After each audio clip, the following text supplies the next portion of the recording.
mengerikan sekali. Orang yang berbakti di dalam roh dan kebenaran mengalami aniaya. Kelompok yang pertama, siapa yang menganiaya? Orang yang dekat dengan kita. Nabi Elia, Nabi Allah berhadapan dengan nabi-nabi Baal. Anda lihat di sini. Ada seperti sebuah tantangan yang terjadi. Dan benar, kelompok Nabi Baal adalah kelompok yang mau menantang penyembahan Allah yang benar. Mereka berupaya melakukan sedemikian rupa ritual penyembahan mereka. Sampai dikatakan dalam peristiwa ini, mereka sampai apa? Menggoresi, ya. Mereka menggores itu mereka sehingga darah bercucuran. Sampai sejauh itu penyembahan terjadi. Tetapi penyembahan Allah yang benar dibuktikan dengan tanda yang benar. Artinya di bagian ini tantangan penyembahan adalah materialisme. Bila mana Anda dan saya mulai mengalami kesusahan ekonomi, setan penyebab memiskinkan Anda, menyusahkan Anda dan saya. Dan bahkan juga di tempat yang sama, dia memperkaya kita supaya Anda dan saya ikut menyembah kepada siapa? Kepada dia, kepada setan. Tetapi apa kata Yesus? Engkau hanya boleh sujud menyembah kepada siapa? Tuhan Allah. Kalau Anda membaca kitab Daniel pasal 1, sebelum mereka masuk ke dalam sistem pemerintahan, mereka adalah orang-orang yang ternama di kerajaan sebelumnya, di kerajaan Yehuda. Karena mereka ditawan, Nebukadnezar bilang semua anak-anak raja, orang-orang bangsawan pilih dan sekolahkan mereka. Ajar mereka bahasa orang Babel, ajar mereka dengan tulisan-tulisan Babel, dan ajar mereka dengan berbagai-bagai ilmu Babylon. Dan mereka ajar, dan bayangkan apa yang diubah ketika mereka masuk di Babel.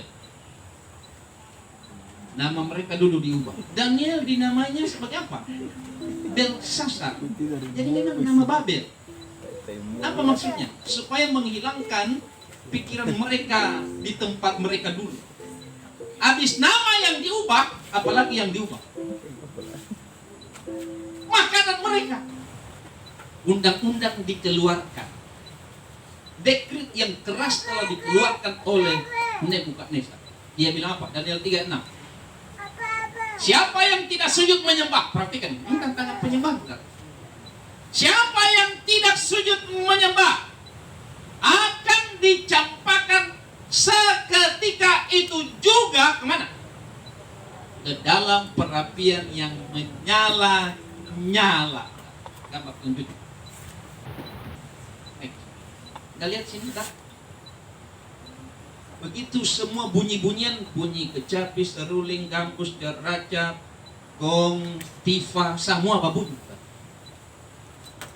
Segala macam alat-alat musik yang dibunyikan babunyi, semua harus sujud menyembah patung. Bayangkan semua sujud. Sehingga ada yang, kalau Anda sebagai pengikut Tuhan di saat ini, apa Anda akan buat? Sehubungan dengan dekret ini, siapa yang tidak sujud akan dimasukkan ke dalam perapian yang menyala-nyala. Ada mereka bertiga, orang-orang muda yang luar biasa, orang-orang muda yang dari Yehuda yang ditawan itu. Ketika semua hadir di sana, dong tiga saudara, memang dong tiga sudah tahu kalau memang mau sujud ini nyawa taruhan. Mungkin anak-anak muda, Anda punya teman-teman yang akan menggoda Anda untuk meninggalkan Tuhan. Mungkin pekerja, mungkin calon pasangan Anda yang juga mau tarik-tarik. Tuhan sudah, sujud sudah, sedikit saja, sisik lama kok, sisik lama. Nanti mau berdiri ulang. Anda lihat di sini. Sebab nyawa menjadi taruhannya berikut. Dan ketika ada ketiga orang muda Ibrani yang tidak sujud menyembah, kira-kira berapa lama informasi ini sampai kepada Tuan Nebukadnezar. Oh, saudara, tidak memakan waktu yang lama dan menjadi berita yang sangat menghebohkan. Dan dilaporkanlah, gambar selanjutnya, dilaporkanlah kepada tuanku Nebukadnezar. Tuanku Nebukadnezar bilang apa? Panggil loh. Panggil cepat. Dong 3 trio, dong pun suara bilang begini. Daniel 3 ayat 17. Perhatikan ini, tantangan penyembahkan. Jika Allah kami yang kami puja sanggup melepaskan kami, maka Ia akan apa? Melepaskan kami dari perapian yang menyala-nyala itu dan dari dalam tanganmu ya Raja. Selanjutnya, bayangkan, jika Allah yang kami puja sanggup melepaskan kami, maka Ia akan melepaskan kami dari perapian yang nyala-nyala itu dan dari dalam tanganmu ya Raja. Sini ayat selanjutnya dia bilang begini, ayat 18 ayat 3. Tetapi seandainya tidak, hendaklah tuanku mengetahui ya Raja, bahwa kami tidak akan memuja dewa tuanku dan tidak akan menyembah patung emas yang tuanku dirikan itu. Dan tidak menunggu waktu yang lama, cepat angkat dong 3 ini, lempar di dalam tanah. Dan benar, dipanaskanlah dapur api 7 kali lipat dan dilemparkanlah ketiga orang muda ini. Bahkan yang lempar, ini pengawalnya sampai tabakar, yang tukang lempar tabakar. Tapi dong 3 masuk di dalam dapur api. Kita lihat ini, 3 dilemparkan, tiba-tiba ada apa udah? Bagaimana nih Nebukadnezar biasa tak keluar sedikit dan dia punya kursi udah. Ini pengawal-pengawal yang lempar semua hangus. Apa? Sementara dorang 3 tambah yang 1 itu, Nebukadnezar bilang begini, tanya, bukan ketiga yang kita lempar ke dalam, tetapi mengapa itu ada 4? Kemudian yang 1 itu, gambar selanjutnya, kemudian yang 1 itu seperti apa? Seperti mukanya siapa? Muka para dewa. Dan begitu dia melihat pemandangan seperti ini, gambar selanjutnya, Nebukadnezar bilang apa? Kepada ketiga orang ini, anak-anak muda, dia sebut dia punya nama satu-satu. Siapa mereka? Sadrak, Mesak, Abednego, hamba-hamba Allah yang Maha Tinggi. Saya senang dengan Nebukadnezar, walaupun dia keras, sombong, tapi begitu dia lihat pemandangan seperti ini, hatinya langsung luluh. Artinya begini, kalau ketemu pun keras, tapi ketika kita melihat sesuatu yang menjamah hati kita, harus cepat apa? Lembutkan hati kita. Ini yang saya senang dengan Nebukadnezar. Walaupun dia keras, tapi ketika dia dijamah oleh Roh Kudus, hatinya langsung lembut. Hamba-hamba Allah yang Maha Tinggi, keluarlah kamu. Oh, dong 3 keluar. Waktu mereka 3 keluar tanpa ada tanda-tanda kebakaran, rambut tidak, bahkan bau kebakaran pun tidak. Luar biasa. Artinya begini, ketika ada tantangan penyembahan kepada ilah yang lain, iman Anda dan saya harus berdiri apa? Berdiri teguh. Tahukah Anda dan saya bahwa kira-kira pengalaman ini akan terulang atau tidak? Apa kata firman Allah? Oh, saudara, Babel modern. Pengalaman Babylon kuno akan terulang kembali di Babylon modern. Nah, Wahyu pasal 13 ayat 15. Perhatikan ini. Sehingga semua orang, tidak terkecuali, di Lehari juga, orang-orang yang ada di sini, ada dan saya yang ada di Pulau Ambon ini, akan kena dengan perintah ini. Sehingga semua orang yang tidak menyembah patung binatang itu dibunuh.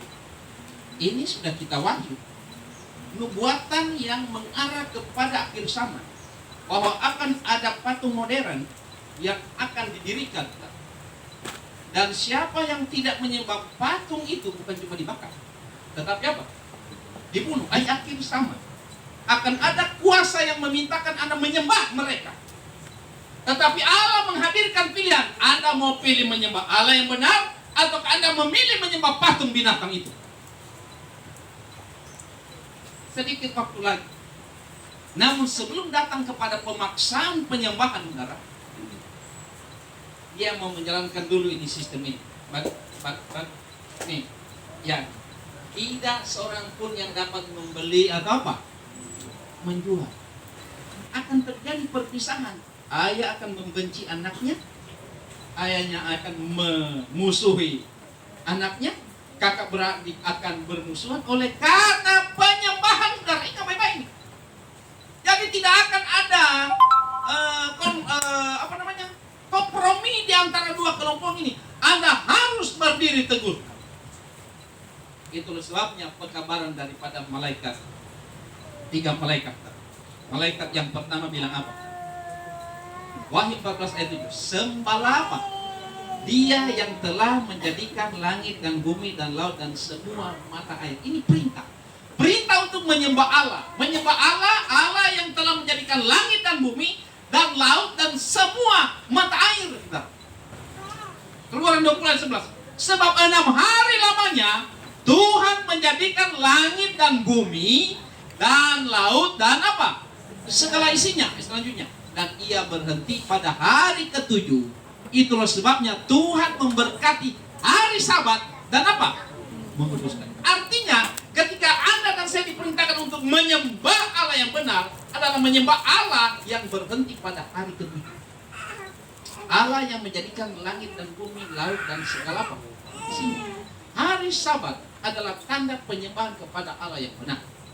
Sebagai anak-anak muda, sebagai orang tua, masing-masing kita punya tantangan. Ketika Anda dan saya dihadapkan ke dalam tantangan ini, ingat baik-baik apa yang Yosua katakan. Ayat tema kita, Yosua 24 ayat 15, dia bilang apa? Tetapi jika kamu anggap tidak baik untuk beribadah kepada Tuhan, pilihlah pada hari ini kepada siapa kamu akan beribadah. Kenapa disuruh pilih hari ini? Kenapa tidak besok? Kenapa tidak besok? Kenapa mesti hari ini?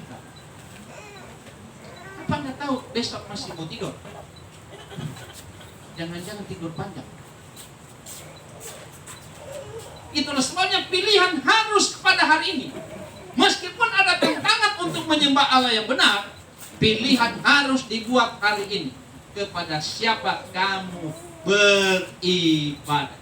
Ayat selanjutnya. Pilihan ada 2. Allah yang kepadanya nenek moyangmu beribadah di seberang sungai Efrat, atau Allah orang Amori yang negerinya kamu diami ini. Terbuka Anda memilih. Terserah. Tetapi ayat 15. Apa kata Yosua? Tetapi aku dan seisi rumahku, kami akan beribadah kepada Tuhan. Mari kita memilih. Memilih untuk menyembah Allah yang benar bersama dengan perintah-perintahnya. Setan menawarkan penyembahan yang lain dengan segala impian-impiannya. Tetapi seperti yang dikatakan Yosua, aku dan seisi rumahku. Tidak ada yang terkecuali. Tidak ada. Aku dan semua yang ada di dalam rumah kita, kami akan apa? Beribadah kepada Tuhan. Tantangan bisa saja ya, bisa saja ada, tetapi jaminan keselamatan terhadap penyembahan kita, Tuhan yang akan menyediakan. Ini adalah doa dan harapan kami bersama. Amin.